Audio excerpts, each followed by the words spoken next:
Alright folks, we're gonna go live in just a minute. I'm just setting up my my rig here.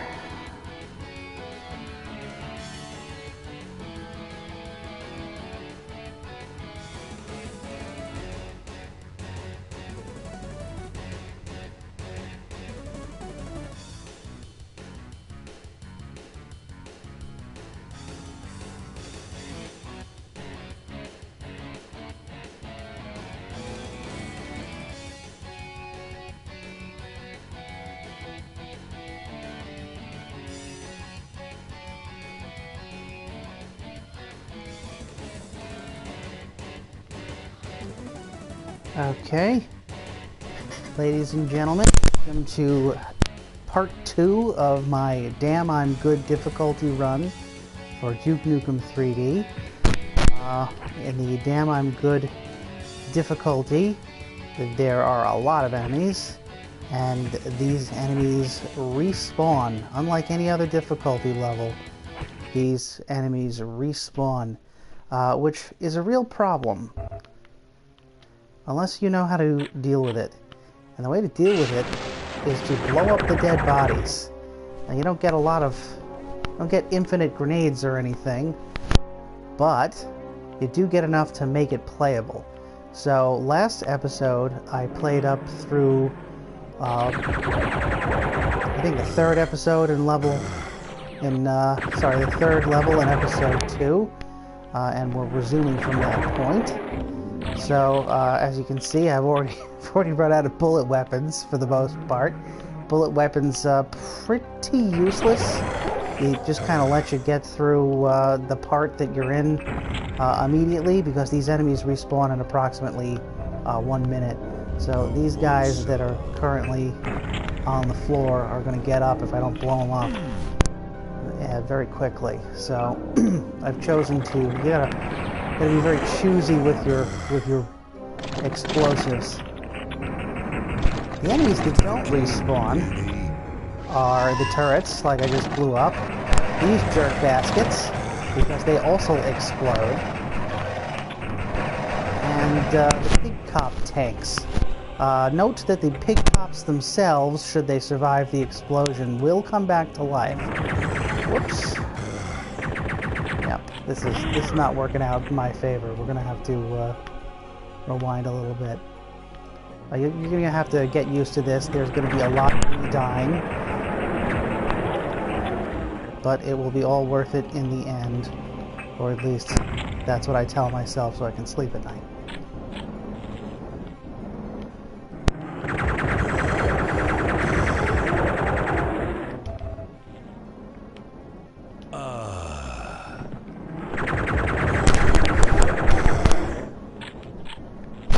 Be wondering why I don't just blow them up with the rockets when I find them. The answer is, again, you have to be choosy with them. You can't use up all of your explosives. Like, see, I only have one pipe bomb left. I made a conscious decision there to save the pipe bombs just for the Devastator. In this mode, you'll want to blow up those bodies so they don't come back. Or you can use the shrink ray. That's a viable option as well. Anything that removes the body from the screen is the way to go in this mode. I don't know if that was intentional. I don't know if the developers set it up on purpose like that. To kind of give a break to the people who figure it out, or if I'm cheating. I may be cheating. This might be, for the last 20 years, I might have been playing this game wrong, and if that's the case, my apologies to George Broussard and company. It's squat. Yep, there we go. But that is the way that we're going to do it. I described playing Damn I'm Good difficulty like the way that Jamie Lee Curtis runs away from Michael Myers in Halloween. You just gotta... Normally I like to eradicate all these bad guys, but in situations like this, you can't be picky. You kind of just gotta go with what you got. So when you run out of explosives, you kind of just gotta use your legs and get the heck out of there. Groovy.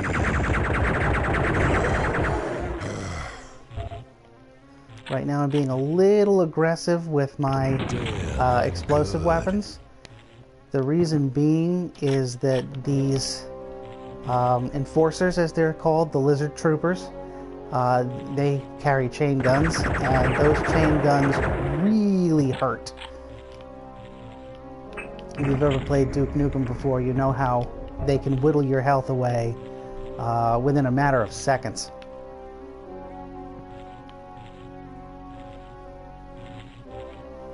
That's definitely something you don't want. Yeah, I still want that. You know, what's so crazy it might work is if we shot a bullet weapon into that. Alright, that sounds promising. So, we're just going to be aggressive right now. Get that crap out of here.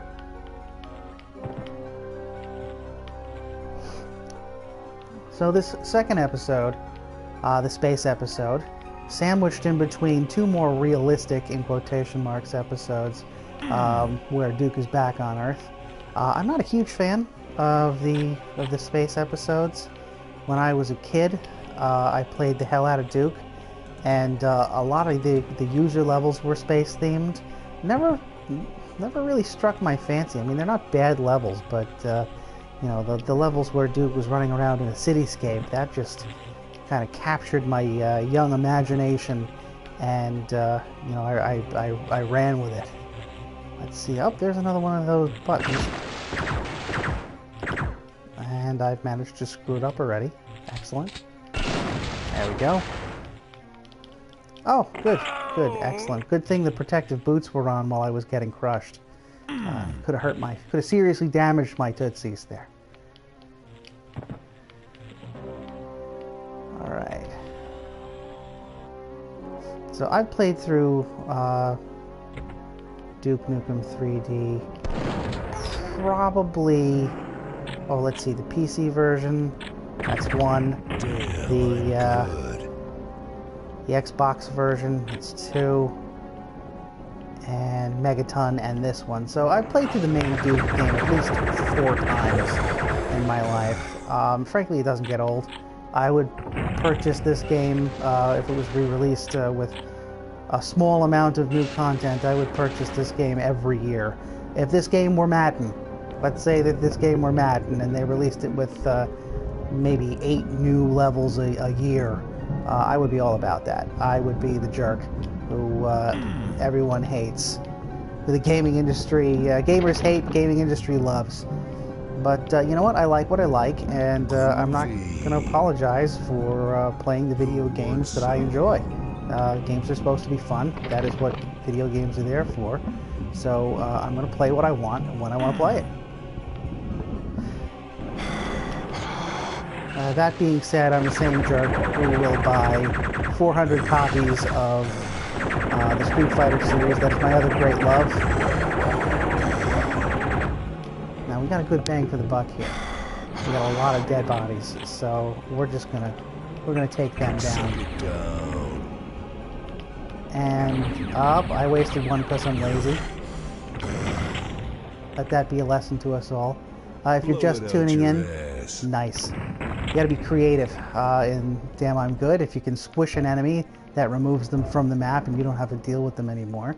If you're just tuning in on Damn I'm Good difficulty, the enemies respawn, and the only way to prevent them from respawning is to blow them up, or you can use the shrink ray on them to squish them.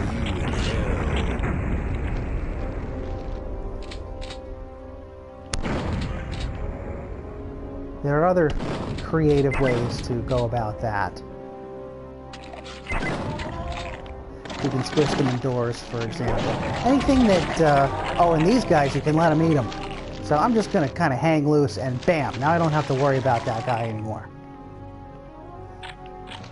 Your face, your ass, what's the difference? Oh, hey, it's Jack. Jack was Jack had joined us in the previous episode, and he managed to find us again today. Jack, you didn't miss much. I pretty much picked up where I left off last time. So I was just explaining to no one in particular, because I think it's just you and me right now. I was explaining that, as you know, you got to blow up the dead bodies to remove them from the map to succeed in the Gamma difficulty level. Now, Jack, you might remember we were talking about Faces of Death previously, the level Faces of Death. Hopefully we will be able to play that today. I think it's in episode 2. We shall see. Oh, hey! Excellent. Looks like Mr. O'Reilly is here. Bill O'Reilly, folks. Not the Bill O'Reilly, the political commentator, but unless it really is you, in which case, I don't know what the heck you're doing watching me instead of being on TV, but I'll take it. All right. Ooh, I needed that. Now, last time, I was thinking about this. Last time, I had mentioned... There we go. I had mentioned the previous versions of Duke Nukem that came out in the late 90s. We had the original version. It was 3 episodes long, and it was called Duke Nukem 1.3D was the version on that. Oh, there's a... I can blow that up. And then there was the Atomic Edition, and that was 1.4. What I did not mention was the Atomic Edition. I'm sorry, Plutonium Pack was 1.4. That was an add-on pack that you could purchase separately and upgrade your Duke Nukem 1.3 to 1.4. Now, later on, they sold what became the version of Duke Nukem that they sold for years and years. Was Duke Nukem, the Atomic Edition, which bundled both the original 3 episodes and the 4th Plutonium Pack episode into one disc, and it was, you know, back in the day that was nice. Back in the day when you had floppy disks, I don't know if you guys remember those, but floppy disks were a pain in the butt, and thankfully this bundled everything onto one CD. Note that I don't think Duke Nukem 3D ever came on floppy disks, but there was... Oh, you see that shadow? Oh, it's one of those guys. Let's just, you know, we don't need to deal with that. Alright, so Duke Nukem never came on floppy disks, but God, if it did, I think I would have shot myself in the face. It would have been about 37 disks. But that's neither here nor there. The Atomic Edition, which bundled the first original episodes and the episode 4, that was referred to as version 1.5. There was actually a little patch. There was a bug that would, if you chose a save game, you saved the game and reloaded it, that game would start playing. Oh, I switched somebody. Nice. That loaded save state would start playing the music from episode. I think it was called Death Toll was the name of the song, and it was episode 1, level 2. So it would treat it like it would. Yeah, here. Bill says, yeah, the 3.5-inch floppies weren't very floppy, and he's damn right. I'm definitely talking about the 3 1/4, or 3.5 rather. I am not talking about the 5 1/4, the actual for reals floppy disks. That was a little bit before my time, those were, we had an Apple IIc. We got that back in the, my dad got one back in, I think, 1985, December of 85. Don't ask how I know that, I just have a good memory with certain things. Try to ask me my social security number, I have no freaking clue, but I can tell you when my father purchased a 20-year-old computer. Bada bing. Alright, we got some nice, okay, that could have been better. But, somebody must be behind me. Yeah, no. So that Apple IIc was behemoth. It had 1 kilobyte of RAM. 1 kilobyte.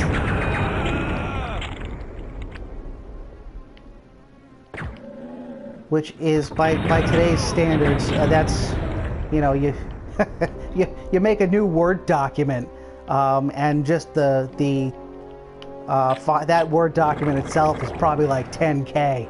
So this thing had 1K of RAM, and my father later upgraded it to 8K, which was a big deal back then. But yeah, those came with those for reals floppy disks.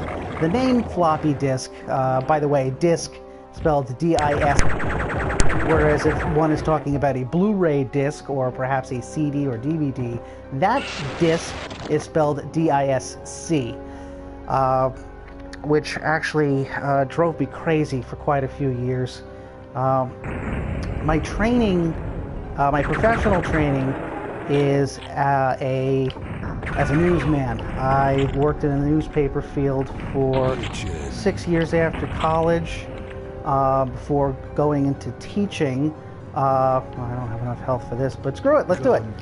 Oh, I had the boots, nice. I went into the teaching field for approximately 36 seconds. Folks, on paper, I made a good teacher. In practice, I could do it, and I could do it with a smile, but I didn't get any sleep. I had to go home and learn the material. I had to go home and grade papers. I was just not cut out for this. There are other people who did a better job and enjoyed what they were doing. I was not enjoying what I was doing, so the heck with that. So I went back to journalism, but I changed it up a little bit. I now work at the college that I graduated from 100 years ago. I work with them, and I do their PR, which means I get to talk about how great my college is, and I really do believe that. So it's really easy to sell that product. And I send out, anytime we do something good, I send that out to the newspapers. And, I like it a lot better than covering politics. I like it a lot better than covering all those bad things that happen. It was just, newspapers sucked out my soul. I had to be a jerk, and now I'm having a good life. Bill asks, what grade did I teach in the subject? I taught for all of, oh good, I'm going to pass away, Bill, but it's not your fault, it's my own stupid fault. I taught 8th grade English honors. I taught 8th grade English not so honors. That was the remedial stuff. They didn't let you call it remedial because they didn't want kids to feel bad about their skills. And fair enough. But that's what it was. It was kids who needed a little bit more help. And actually, to tell you the truth, I liked the kids who needed a little bit more help better. Because sometimes those honors kids, they were like know-it-alls. Sometimes, not all of them, but, sometimes it was just tough to tough to take them serious sometimes. And other times they would actually know more than me, which would really annoy the heck out of me.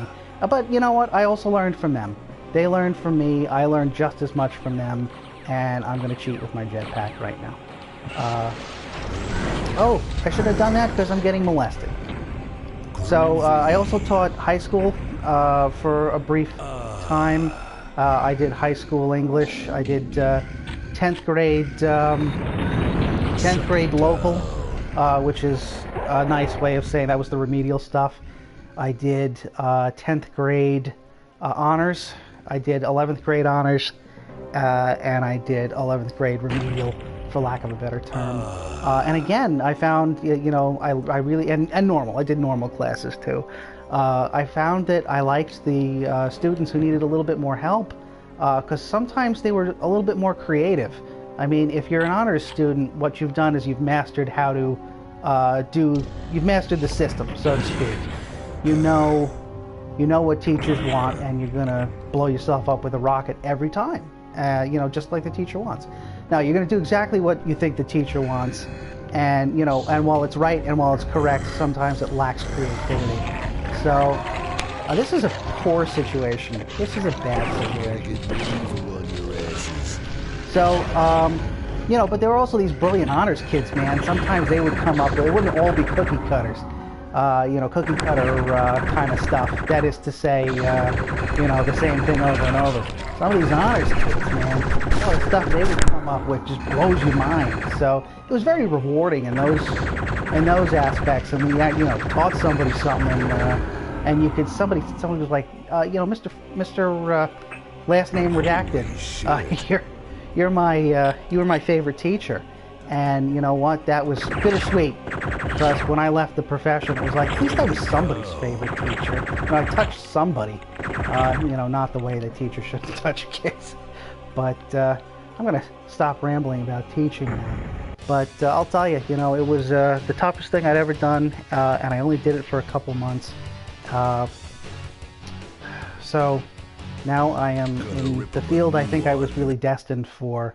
And the other thing I like about my job is that it's task-based. So I have to come in, you know, doing a 9 to 5. Sometimes I'll do like a 9 to 7 or 8. So sometimes it's long hours. But what I like about it is that they're not checking in on me every 5 minutes. They know I'm doing what I need to do. And if there's nothing for me to do, I can basically do... sometimes I'm able to work on my own projects. I got a nice lunch hour, and I can, you know, I can work on my own projects. I write about video games for various websites no one's ever heard of. Basically, I'm been a lifelong gamer, and I will game until I'm a very old man. I feel like I'm a very old man now, but well, I have no but there. I'm a very old man. In quotation marks. So here we are, we're taking out, this is a definite time to use a bomb.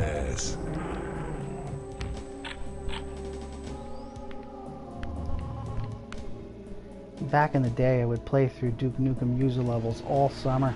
I may have mentioned in the last broadcast that I managed to... Yeah, they'd sell these level packs. They just downloaded them from AOL or whatever, and they sell these level packs, and you get a ridiculous amount of them. I bought a 1,000 level pack, and I finished it, legit. I played through every level, even if it was a Duke match level. I made myself play through it, and I appreciated the architecture. So you might say I have a little bit of experience with this game. I probably, in all honesty, have spent more time playing this game than any other video game. I'd say probably 2,000 hours. That would be my guess. Over the last 20 years, I've probably put in 2,000 hours, and you know what? I want that up there. I hear the other guy behind me, but it is what it is.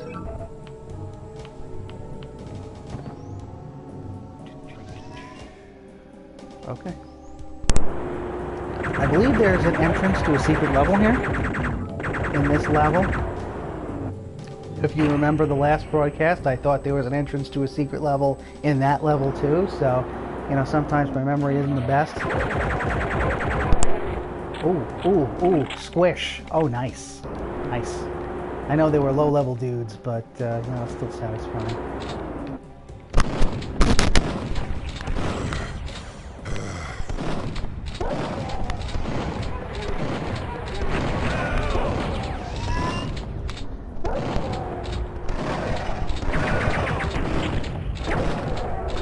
Another thing you might see me doing a lot of in this playthrough is drinking water. The water fountains are an infinite